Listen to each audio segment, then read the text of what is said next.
In this session, we shall talk about the commonly used string functions in day-to-day activities. The string functions I shall be talking about will be: how do you join or concatenate two strings? How do you copy one string to the other? How do you compare strings considering the case? And how do you compare the strings ignoring the case? So first let's take a look at strcat function. This function prototype is declared in string.h. So if you have to use strcat for most of the string functions, you need to include the header file string.h. Now the process of combining or joining two strings to form a single string is called as concatenation or concat. The general form is strcat string1 and string2. So suppose this is well, this is COME. When I do string concat, this COME will be added or joined with string 1 and string 1 will then become welcome. Let's take a look at a simple example. Let us say I have declared str1 as win, str2 as Dows 10. That means I want to combine and make it Windows 10. So when I type this particular function or use this function strcat str1 comma str2, the two strings are going to be joined, but the joined result is going to be held in str1. str2 remains unaffected. So you have to think of this as the source and this as the destination.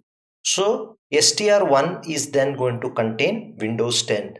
Generally your thought process is to think from here to here, but in most of the string functions it's from right to left. str2 will go into end of str1. So after win, dows is copied. So the null character after n is erased. Now let's take a look at a string copy function. See, normally if you have to copy an integer or a floating variable, you will say I is assigned the value 10, 20 and so on. You cannot use the copy or you cannot copy using an assignment operator in C++ or most of the languages. The way to copy a string is generally strcpy, stands for string copy, string 1 and string 2. What it does is it copies all the characters that reside in string 2 into string 1. Whatever is contained in string 1 is going to be erased or it's going to be lost. So take a look at an example here. So if you take a look at an example here, str1 is computer, str2 is science. When I do string copy str1 comma str2, str1 is going to contain science. So str1 loses the computer stored in it. So I hope you have understood string concatenation and string copy. Now let's understand the process of string comparison. Now, how do you compare? Actually, you might be surprised. How do you actually compare? What is the meaning of comparison? If you look at it, every character has a ASCII value. Capital A starts at 65, capital Z ends at 90. Small a starts at 97, ends at 122. So if I compare capital A with small a, which is bigger? Small a is bigger. Why is it bigger? Because the ASCII value of small a happens to be 97. So based on this logic, the string compare function works. So the string compare function is case sensitive in the sense it treats uppercase letters as different from lowercase same letters. The general form is string compare string 1 comma string 2. There's certain rules. If string 1 is greater than string 2, let us say string 1 contains capital A and capital B and string 2 contains, okay, let's do an example to get better clarity because that's the only way you're going to really understand. So let's do it like this. str1 is equal to, okay, don't is equal to, let's say small ab. str2 is equal to capital A and B. So what will happen is if it will return a positive integer if str1 is greater than str2. Here str1 is greater than str2 because what? ASCII value of A is 97, B is 98. ASCII value of capital A is 65, this is 66. Now you may be thinking it will compare every character. No, the minute it finds a difference, it will return the difference of the two values. Whatever is the difference of 97 minus 65, which is probably 22. Okay, 2, yeah, 9 minus 6 is 32, sorry.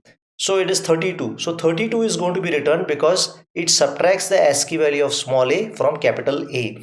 The minute they are different, it doesn't bother to proceed further because it's already found out that the two are different. So in this case, AB is greater than capital AB, so it will return a positive value.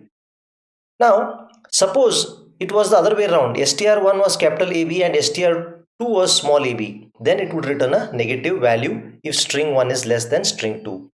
Now, if both are equal, let us say this is AB, the second one is also AB, then it will try to subtract A to A, it is 0, B to B is 0. So it will return 0 if both string 1 and string 2 are same. The comparison is based on ASCII values or ASCII characters. So look at it here. Character str1 there. Character str2 small there. Now if I do a compare, string compare str2 with str1, why will it give a positive value? Because I have put str2 first. String 1 is str2, string 2 is str1. Since str2 is greater than str1, it gives a positive value. Why is str2 greater than str1? Because the ASCII value of small t is bigger than capital T. The difference between them is going to be 32 and it's going to return 32. Now if I compare str1 with str2, my string 1 is now str1, string 2 is now str2. Now it subtracts capital T from small t. The difference is now going to be minus 32, thereby it gives a negative value. So if you want to compare using the case, then you will use the normal string compare function. But let us say you want to ignore the case. That means you are not bothered. In your case, you want to treat both of them as the same. Uppercase there with the lowercase there.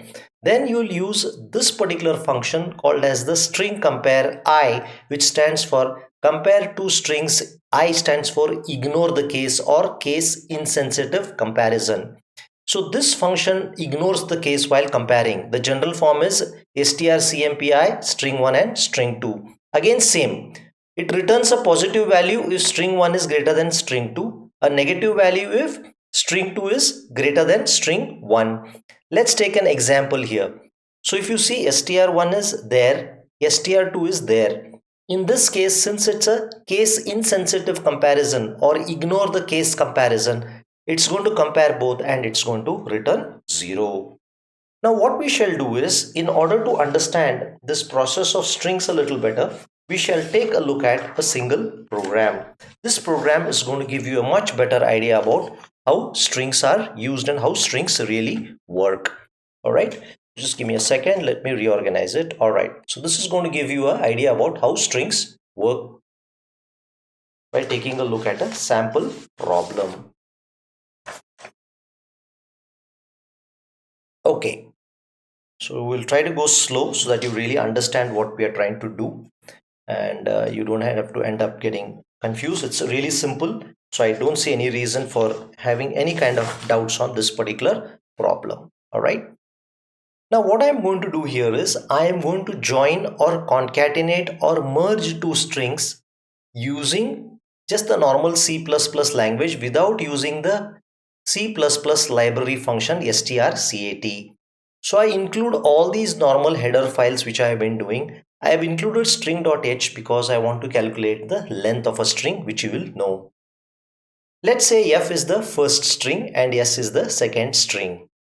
Length 1 stores the length of string 1, length 2 stores the string of second string, and we'll see why I is used. I am going to ask the user to enter the first string. Let us say the user enters WEL and presses the enter key.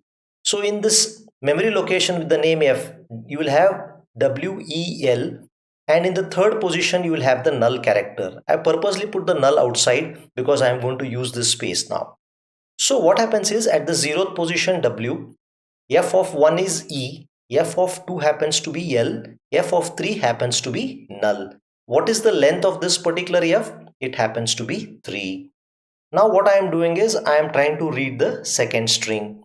Let's see what the second string is. Second string name is yes. So what is going to happen here is I am reading yes and like this. So I enter COME and press enter. The enter key is going to be replaced by the null. This array S, this fellow array S will look like COME. At the C, S of 0 will contain C, S of 1 O, S of M or S of 2 sorry M, S of 3 E, S of 4 is going to be null. So the length of this is 3, the length of this is 4. So let's first find out the length, and you'll know why I'm finding the length. Length of this first one happens to be 3, 1, 2, 3. Length of the second happens to be 4. Alright. Now I'm going to use a for loop to copy. The whole idea of the program is in, or the whole logic is reflected here. Alright. So now I can do the explanation quite easily and you can simply grasp the logic very easily. I've initialized I to 0. This is going to happen just once, so I'm not bothered. Length of 1 happens to be 3. Length of 2 happens to be 4. Alright. So I should be less than or equal to length of 2, which happens to be 4. What it's telling me is I am going to copy this particular fellow character by character, starting from this third, fourth, fifth, sixth position and so on. So I is 0. What is length 1 of the first one? It happens to be 3. Now f of 3, f of 3 is how much? F of 3 is 0, 1, 1, 2, 3 comes here. Okay, 3 comes here. F of 3 means this particular fellow. I is 0. So I am referring to this particular position. This position was initially null. So I am copying S of I. What is S of 0? S of 0 happens to be C. So C comes here. Then I is increased by 1. I becomes 1. 1 is less than or equal to, less than 4, sorry, not equal to, less than 4, it is still true. Then length 1 is 3.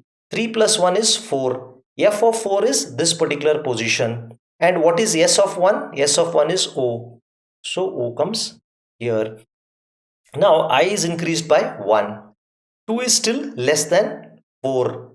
I come here. F is 3 plus 2 is 5 in the fifth position. So this position I'm going to copy something. S of 2 happens to be M.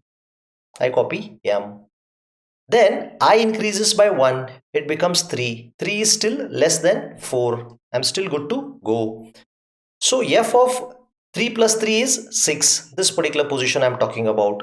So what happens is S of 3 is E. So this particular fellow is copied here. Now I is increased to 4. What happens when I is increased to 4? 4 is not less than 4. I come out of the loop. You should not stop here. It is very important that at the after E you must add the null character, because you are manipulating on your own. Length 1 plus length 2. What is length 1? 3. What is length 2? 4. 4 plus 3 is 7. So in the 7th position I am going to add the null character indicating the end of the string. Now when I go ahead and print the result of the concatenated string as F, it is going to print the message welcome. So please take a look at this particular program more than once. Take in different F and S values and draw the values of I, len1 and len2 and run through the logic to see whether you're getting the right output or not.